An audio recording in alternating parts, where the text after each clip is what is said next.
Hi guys, today we are looking at part 6 of our onion grow along. The last time we looked at these is when we planted them out, which was sort of late to mid-May. And today we are going to be looking at weeding them and also trimming them and feeding them. Trimming them is really a choice and is something that if you don't want to do, that you can absolutely leave. I find that I prefer to trim them. It keeps them looking tidy and I think it can avoid them falling over as well. Once the stems of our onions do fall over, then it is pretty much game over and they will then be looking at being harvested, and that's as large as they're going to get. What I am finding is that some of the onions towards the edge of the bed, where the bed isn't very full of compost and it's had a net round the edge, that actually they're falling over once that net is removed, because they're obviously supporting each other amongst the net as well. So the ones in the middle are definitely more firm, and if you haven't been using a net, then the wind and the rocking of the wind should have kept those roots a little bit more sturdy and firm. This isn't necessarily a problem because onions can be harvested and eaten at any point. So the ones that have fallen, and particularly if the necks are fallen over, then I'm just going to go ahead and harvest them and use them while they're a little bit younger. When it comes to feeding them, we don't necessarily need to feed them if you have already fed your bed and that's not something that you want to do. Or if you are indeed feeding the plants rather than feeding the soil, then we can use things like sulfate of potash. We can also use bloodfish and bone or chicken manure pellets if that's what you've got, or any sort of onion fertilizer that you may have is a good option too. When it comes to weeding, just be careful as you're going round these onions and try to avoid knocking them over or upsetting the shallow roots as well. So either doing this by hand or taking a hoe in and going over the top of the compost rather than going any deeper is going to really help here. So let's take you outside and we'll have a look at how they're doing. This is what the onions are looking like at the moment, and there is actually very few weeds that I need to deal with. There's a few patches where a little bit of grass has come in and things like that, but otherwise it is just going to be a matter of trimming them today.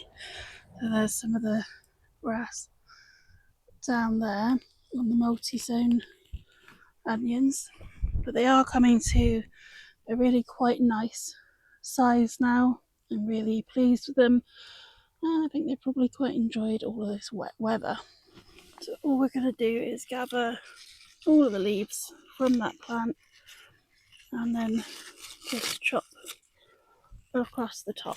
If you have got some like this one that's bent, then you can just take that one a little bit lower.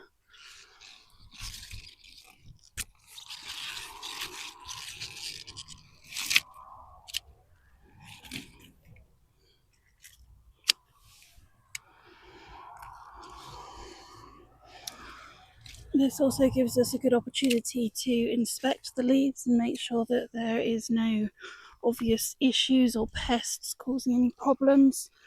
I have had a issue with some feral cats sitting on this net, so I've had it having a hole in a couple of times. So there is a chance that I might find some dots which go down the line of the allium leaf miner. If I do find that, I'll show you what it looks like. And we definitely want to cut them off if we can.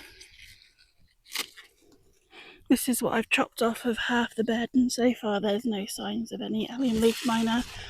I am going to pop these into the compost, but if you wanted to give them a wash, slice them up and pop them in the freezer, then they would be perfectly good to sprinkle on salads or use like spring onions. So that's them all trimmed and looking quite a bit tidier. And then the next thing I'm going to do is come in, and any leaves that are coming off of the bulbs, like these ones here, I'm just going to cut them off and remove them as well, just to stop them lying on the floor and causing us any issues further down the line. So that one there that's fallen, I'll remove that one as well and just clear off those old leaves. Now these are all trimmed up. All that's left to do is to remove any weeds that are between each of the plants. There is very little weeds actually in this bed, and that's one of the things with a no dig bed that I find really helpful.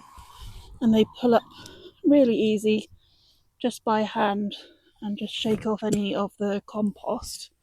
If you do have any weeds that are a little bit deeper, then just be really careful not to aggravate any roots as you're doing this. You might find taking a hoe between each of the rows might help. That's the bed all tidied up and ready for the net to go back on. You can see in places that onions have toppled over a little bit, like this one here, but they are still well rooted in the soil. But I will be keeping an eye on them, and if they look like they're struggling, then I will remove them and eat them a bit younger. I am not planning to feed these onions just because this is a new bed and it should have had plenty of food in there for them. But if you are, then just follow the instructions on the packet that you're using and just gently agitate it into the soil with a hoe or your fingers until you're happy that it's in, and then give it a good water, and it should be absolutely fine then until we're ready to harvest these. When onions are ready to harvest, what they're going to do is actually flop over, so the stems will fold down.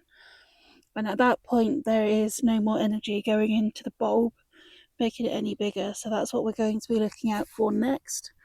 But that should be a while yet. These have still got some growing to do, and we'll come back and have a look at that when that starts happening.